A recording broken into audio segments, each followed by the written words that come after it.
1 plus 3 plus 5 plus etcetera plus 99 സമൻ dash. നോക്കുക, ഇവിടെ 1, 3, 5 അങ്ങനെ 99 വരെയുള്ള ഒറ്റ സംഖ്യകളുടെ തുകയാണ് കണ്ടുപിടിക്കേണ്ടത്. അപ്പോൾ ഈ സംഖ്യകളുടെ എണ്ണം കണ്ടുപിടിച്ചാൽ ഇതിൻ്റെ തുക കണ്ടുപിടിക്കാൻ നമുക്കൊരു എളുപ്പ മാർഗമുണ്ട്. നമുക്ക് ആദ്യം ഈ സംഖ്യകളുടെ എണ്ണം കണ്ടുപിടിക്കാം.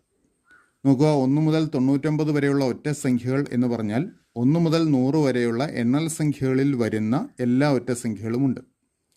1 മുതൽ 100 വരെയുള്ള എണ്ണൽ സംഖ്യകളിൽ പകുതി ഒറ്റ സംഖ്യകളും പകുതി ഇരട്ട സംഖ്യകളുമാണ്. അതായത് 1 മുതൽ 99 വരെ 50 ഒറ്റ സംഖ്യകളുണ്ടാവും, 50 ഒറ്റ സംഖ്യകൾ. അപ്പോൾ ആദ്യത്തെ 50 ഒറ്റ സംഖ്യകളുടെ തുക കണ്ടുപിടിച്ചാൽ മതി. അത് കണ്ടുപിടിക്കാൻ നമുക്കൊരു സൂത്രവാക്യമുണ്ട്.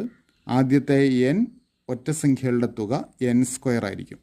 ആദ്യത്തെ n ഒറ്റ സംഖ്യകളുടെ തുക n².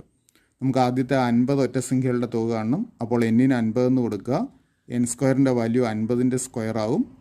50² 2500. അപ്പോൾ നമുക്ക് വേണ്ട തുക 2500 ആണ്. ശരി ഉത്തരം ഓപ്ഷൻ ബി.